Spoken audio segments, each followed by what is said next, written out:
And now is the time we talk about Scream 7. I don't even know where to start.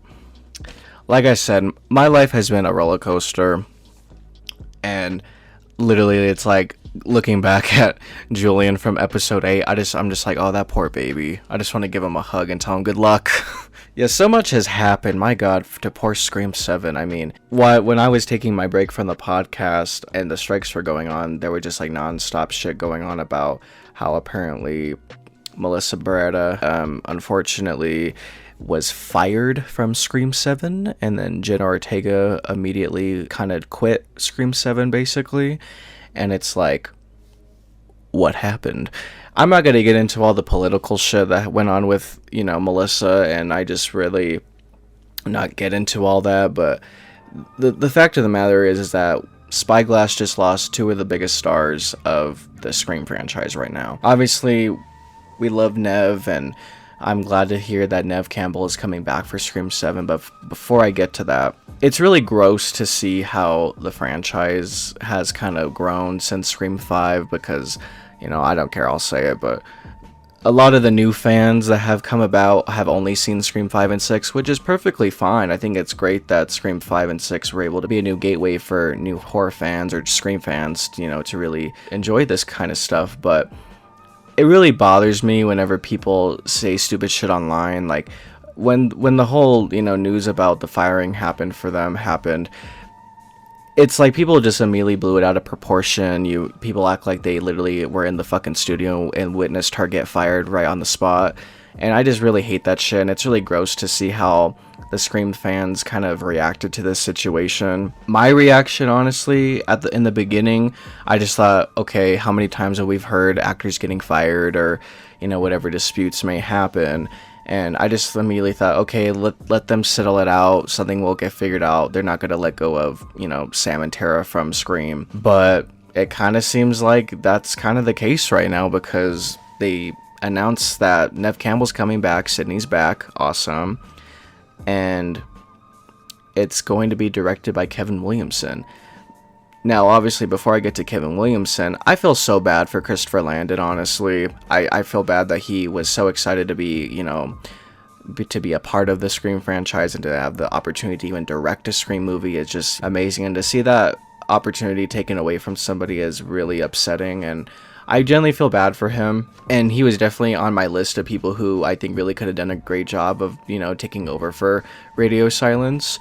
James Wan, I think, would have done a pretty good job.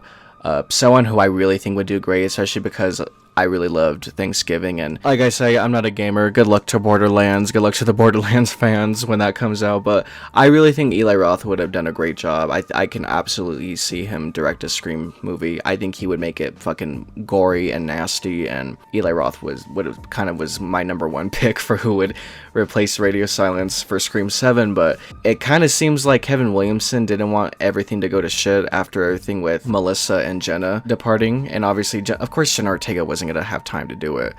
I mean, she's fucking Jenna Ortega. She's too busy filming Wednesday season 2.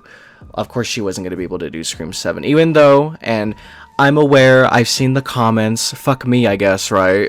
Because I have been manifesting how Scream 7 should really go. Without having Jenna Ortega there, it kind of fucks up the plan, but there's still an opportunity. That's the silver lining, right? The only thing I can say, we'll see how Scream 7 goes, right? I obviously hope to see Scream 7 be a success, because that's also my reaction.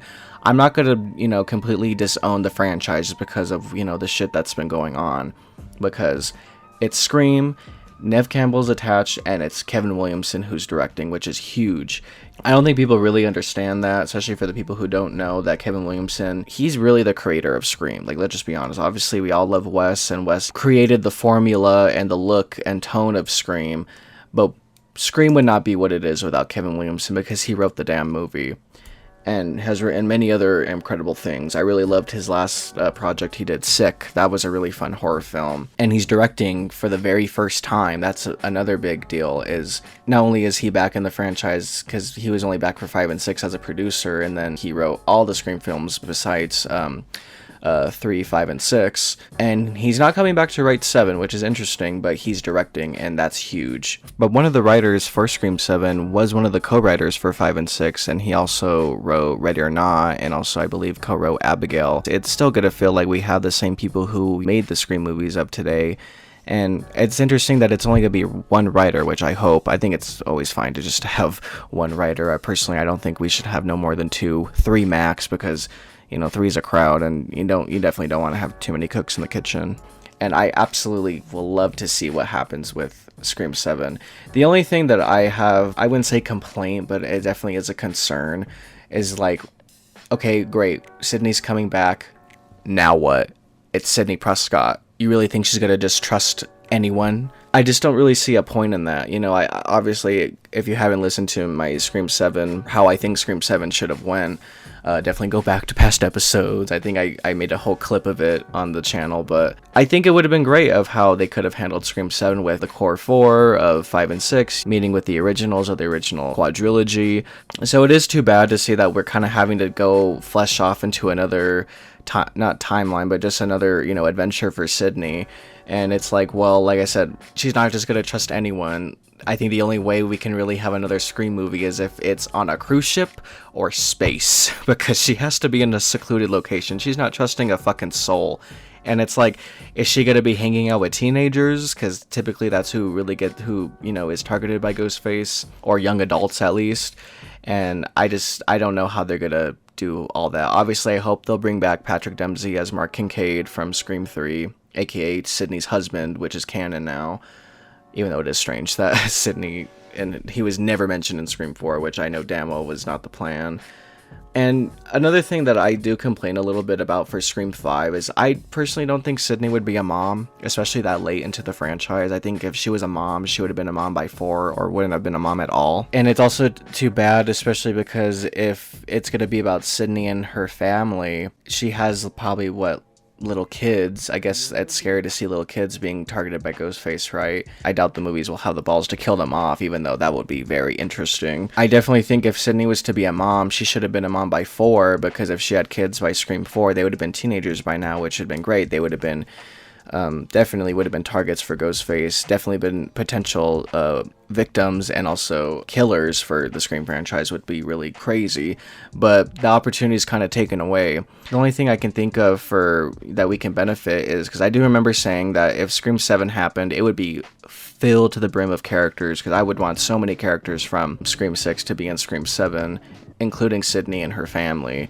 So I definitely think that we can benefit from this in a way. We can at least see what Sydney's up to. Obviously, I know Gayla's coming back, and that kind of concerns me after what she went through in Script 6. So I hope, of course, I don't ever want to see them get killed off. I would love to see Kirby come back, obviously, but we'll see what they do. I think this is we're in very interesting waters right now. I just don't understand how people could really react to when Melissa got fired. Like, obviously, I agree that we shouldn't just, end Samantha and Tara's story where they left off. Granted, they left off on a high note, but still, I just feel like there's just so much more potential, especially not just with Samantha and Tara, but also Mindy and Chad and the rest of the gang that survived Scream 6. And I don't know. I just think, well, let's just see how Scream 7 does. Obviously, let's go support it. It so blows my mind to see how gross everyone is, and to see them coming after Neve Campbell as if she had anything to fucking do with Melissa getting fired. It's just really strange, especially for the people who went to the conventions and were talking shit about Neve in front of Melissa. I think that's so just gross, and I don't respect that kind of behavior, honestly. Like, it's just so childish and stupid. Like, we should just, celebrate that these movies are still even being made.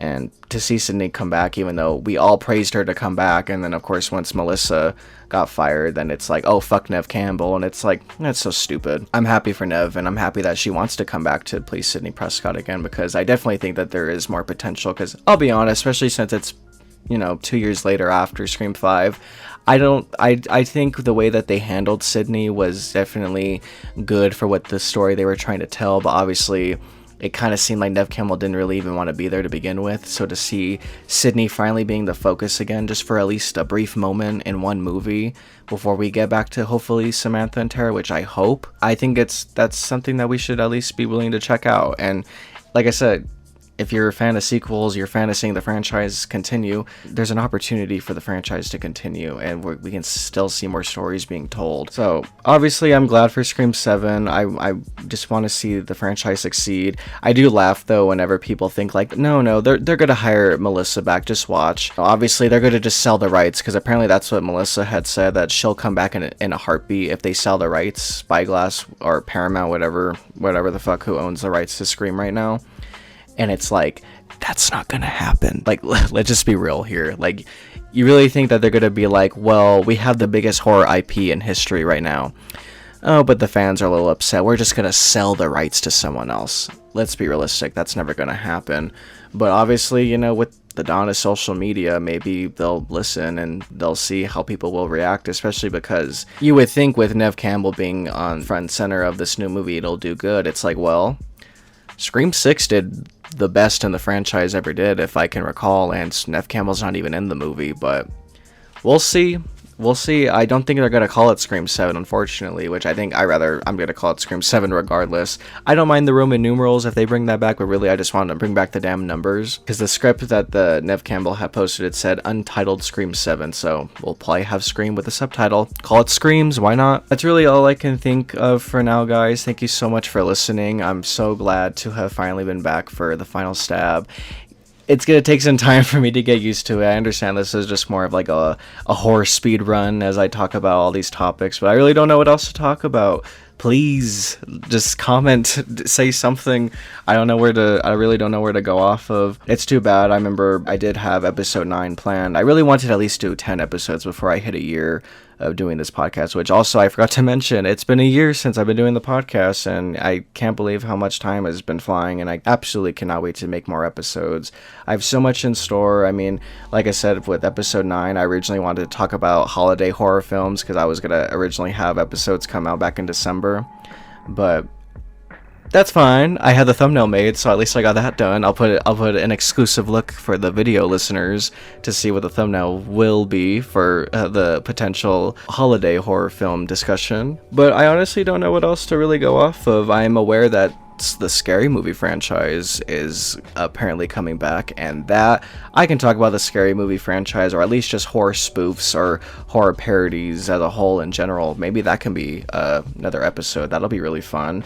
I would love to talk about horror movies of 2022. That was such a special year for horror films, and I would love to do a ranking of from best to worst horror films of that year. Definitely plan to have upcoming guests come on the podcast, and we could talk about our worst movie theater experiences. That'll be really fun. And I definitely want to talk about underrated horror in the future, so we'll see, guys. Thank you so much for listening. I'm glad to finally be back doing this. This was such a blast. I know there's so many other things I wanted to cover, but that's why you just gotta come back for the next episode. Thanks for listening, guys, and I'll see you next time.